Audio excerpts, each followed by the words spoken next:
Hello dear students, आज हम आपकी RBSE इंग्लिश क्लास 10 की पोइम है, सेकंड पोइम।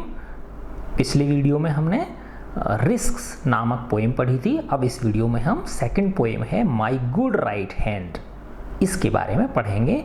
ये बहुत ही एक प्रेरणादायक पोइम है। जिस तरह से वो थी, रिस्क थी, उसी तरह से ये भी। तो एक बार क्या होता है कि ये जो लेखक हैं इसके, देखो कौन है इसके लेखक, चार्ल्स मैके, चार्ल्स मैके इसके लेखक हैं।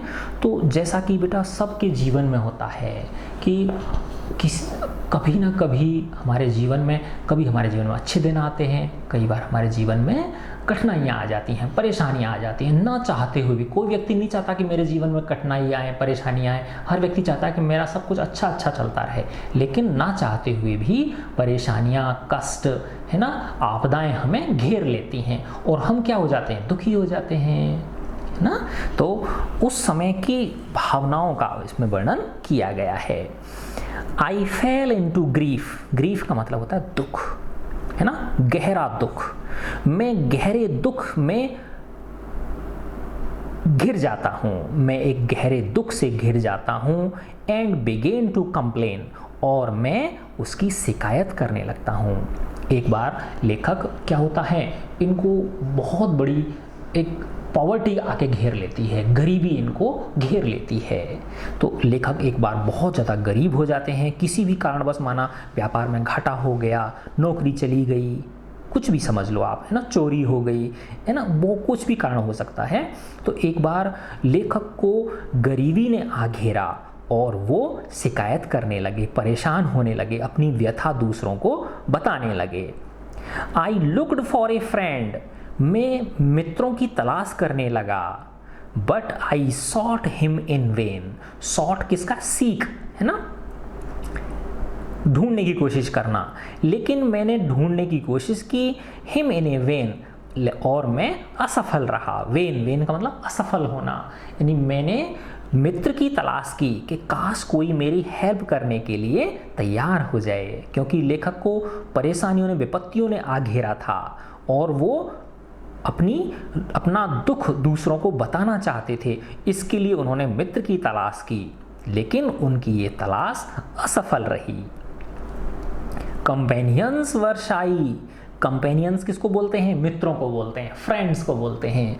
जो दोस्त थे वो शाई थे। शाई का मतलब होता है इच्छा न रखना, मदद करने की इच्छा न रखना। कंपेनियंस वर शाई, जो मेरे मित्र थे वो मेरी मदद करने के इच्छुक नहीं थे, अनविलिंग टू हेल्प थे। एंड अक्वेंटेंस वर कोल्ड, और जो मेरे जान पहचान वाले थे, कंपेनियंस का मतलब होता है फ्रेंड्स, और एक्वेंटेंस का मतलब होता है जान पहचान वाले, नोन पर्सन्स जो होते हैं। वर कोल्ड का मतलब होता है ठंडा, लेकिन यहाँ पे क्या अर्थ है इसका, कोल्ड का, भावनाहीन होना, भावना शून्य होना। तो मेरे जो मिलने जुलने वाले थे, जब मैंने उनसे मदद मांगी तो वो सब भावना शून्य हो गए, अर्थात उन्होंने कोई गर्माहट, दिल की गर्माहट उन्होंने प्रकट नहीं की, कोई गर्मजोशी से उन्होंने मेरी बात नहीं सुनी, कोई भावना मेरे प्रति व्यक्त नहीं की। They gave me good counsel but dreaded their gold, उन्होंने मुझे अच्छी सलाह दी। काउंसिल का मतलब क्या होता है, काउंसलिंग, सलाह। उन्होंने मुझे सलाह तो बहुत अच्छी दी, बट ड्रेडेड देयर गोल्ड, लेकिन उन्होंने अपना धन मुझसे छिपा लिया, है ना। अर्थात ड्रेडेड द गोल्ड का मतलब क्या है कि वो मुझे अपना धन देने के लिए इच्छुक नहीं थे, है ना, क्योंकि लेखक को किसने आघेरा था, गरीबी ने आघेरा था, है ना। और लेखक क्या मांग रहे हैं मित्रों से, अपने परिचितों से, रिश्तेदारों से, है ना, आर्थिक सहायता की मांग कर रहे हैं, लेकिन जो उनके मित्र हैं वो अनिच्छुक हैं मदद करने के, और जो उनके जान पहचान वाले हैं वो बहुत भावना शून्य हो गए हैं। वो मुझे अच्छी सलाह तो दे रहे हैं, लेकिन वो मुझे धन देने के इच्छुक नहीं हैं, अर्थात वो अपने धन को मुझसे क्या कर रहे हैं, छिपा रहे हैं। वो मुझे अपना धन उधार देने के इच्छुक नहीं हैं। लेट देम गो, उन्हें जाने दो। लेट देम गो, उन्हें जाने दो। आई एक्सक्लेम्ड, मैंने अपने आप को एक्सक्लेम करते हुए विस्मय के साथ कहा कि छोड़ो जी, रहने दो, कोई बात नहीं, नहीं हेल्प कर रहे, कोई बात नहीं, रहने दो। I have a friend at my side, मेरे पास अभी भी, मेरी ओर मेरा एक मित्र अभी भी है। टू लिफ्ट मी, मुझे ऊपर उठाने के लिए। To aid me and aid me, मेरी सहायता करने के लिए। वॉट एवर बीटाइड, बीटाइड का मतलब होना, चाहे कुछ भी हो जाए, फिर चाहे कुछ भी हो जाए, अभी भी मेरे पास एक मित्र है जो कि मुझे ऊपर उठा सकता है, मेरी सहायता कर सकता है। To trust to the world, इस संसार के ऊपर भरोसा करना, है ना, अर्थात मित्रों, रिश्तेदारों, जान पहचान वालों के ऊपर भरोसा करना। Is to build on the sand, ये तो एक तरह से रेत के ऊपर मकान बनाने जैसा है ना। जैसे बच्चे होते हैं ना, रेत का वो बना लेते हैं, मकान बनाते हैं, और कुछ देर बाद क्या होता है, वो ढह जाता है ना। तो जब तक नींव मजबूत नहीं होगी तब तक मकान टिकेगा नहीं, है ना। तो वैसे ही लेखक कह रहे हैं कि to trust to the world, इस संसार के ऊपर भरोसा करना कि कोई आपकी मदद करेगा, वो एक तरह से रेत के ऊपर मकान बनाने जैसा है। अर्थात जिस प्रकार से रेत के ऊपर मकान नहीं टिकता है ना, उसी प्रकार से इस संसार के प्रति जो आपकी आशाएं हैं, उम्मीदें हैं, उनको ये संसार पूरा नहीं करता है। I will trust but in heaven, अब लेखक कह रहे हैं मैं विश्वास करूंगा केवल किस में, हेवन में, उस स्वर्ग में। किसके लिए आया है, ईश्वर के लिए आया है। मैं सिर्फ अब किस में विश्वास करूंगा, ईश्वर में विश्वास करूंगा। And my good right hand, और मेरे गुड राइट हैंड यानी मेरे खुद के परिश्रम के ऊपर, मेरे हार्ड वर्क के ऊपर अब मैं सिर्फ विश्वास करूंगा। तो लेखक कह रहे हैं कि अब मैं सिर्फ दो चीज़ों पर विश्वास करूंगा, एक उस परम ईश्वर पर और दूसरा खुद की मेहनत पर, खुद के कठिन परिश्रम के ऊपर। मैं तो ये गुड राइट हैंड किसका प्रतीक है, स्वयं व्यक्ति के द्वारा स्वयं किए जाने वाले कठोर परिश्रम का ये प्रतीक है। जब उसने ऐसी दृढ़ धारणा बना ली लेखक ने, है ना, कि इस संसार से मदद की उम्मीद करना रेत पे महल बनाने के समान है, क्योंकि उनके सारे के सारे जो कंपेनियंस थे वो शाई थे, एक्वेंटेंस थे वो कोल्ड थे। उसने फ्रेंड्स की तलाश की लेकिन असफल रहे, है ना। लोगों ने उन्हें तरह तरह की सलाह दी लेकिन धन देने का कोई इच्छुक नहीं था। तब उन्होंने कहा कि कोई बात नहीं, लेट देम गो, उन्हें जाने दो, अभी भी मेरे पास एक मित्र है, अभी भी शेष है जो कि मुझे ऊपर उठाएगा, मेरी हेल्प करेगा, चाहे कुछ भी हो जाए। और लेखक कहते हैं कि इस संसार से मदद की उम्मीद करना रेत पर महल बनाने जैसा है। अतः अब मैं सिर्फ दो चीज़ों के ऊपर विश्वास करूंगा। पहली चीज़ है ईश्वर और दूसरी चीज़ है मेरा दायां हाथ, अर्थात मेरा कठिन परिश्रम, मेरी मेहनत, मेरा श्रम। ऐसा दृढ़ निश्चय करने से ही माई करेज रिवाइव्ड, मेरा साहस लौट आया। रिवाइव का मतलब लौट आना, मेरा साहस लौट आया।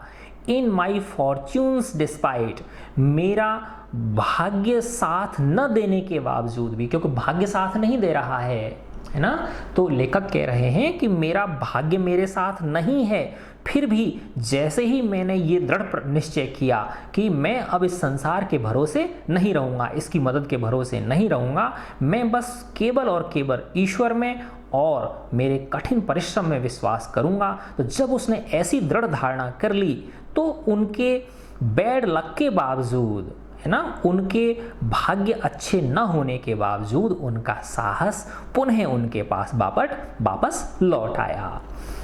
And my hand was as strong as my spirit was light, और जैसे ही ये दृढ़ धारणा, क्यों बेटा सारा खेल किसका है, मन का है, मन के हारे हार है, मन के जीते जीत, है ना। तो जैसे ही लेखक ने ऐसी धारणा करी, है ना, तो and my hand was as strong, अब मेरा हाथ इतना मजबूत हो गया।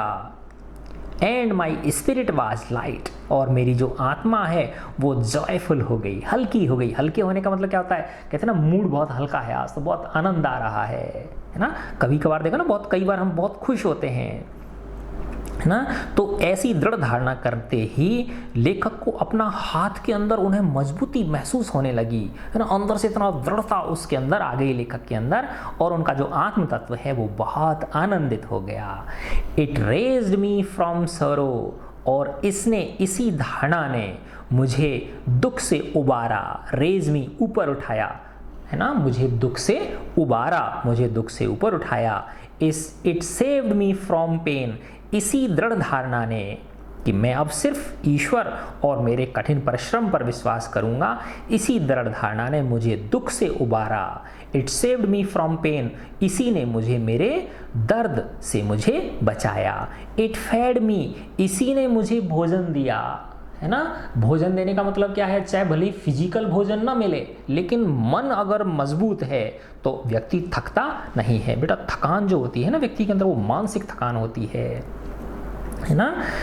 तो इसी अच्छी दृढ़ धारणा ने, इट फेड मी, इसने मुझे भोजन दिया, एंड क्लैड मी, मुझे वस्त्र पहनाए, मुझे आवरण महसूस कराया कि मैं सुरक्षित हूँ। ढकना, क्लैड का मतलब क्या होता है, ढकना। ढकने का मतलब क्या है, आवरण महसूस करना, है ना, कि मुझे ऐसा लगा कि अब मुझे किसी चीज़ की कमी नहीं है, अगेन एंड अगेन।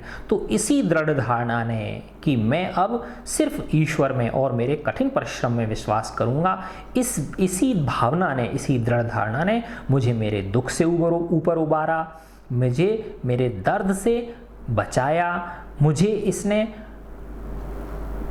भोजन दिया, मुझे इसने आवरण दिया, वस्त्र दिए, अगेन एंड अगेन, बार बार मुझे इसने ऐसा दिया। अब the friends who had left me, और जब जैसे ही व्यक्ति अपना दृढ़ निश्चय कर लेता है तो उसके दिन फिरने लगते हैं, वैसा ही लेखक के साथ हुआ कि उनका सब कुछ क्या करने लग गया, बदलने लगा।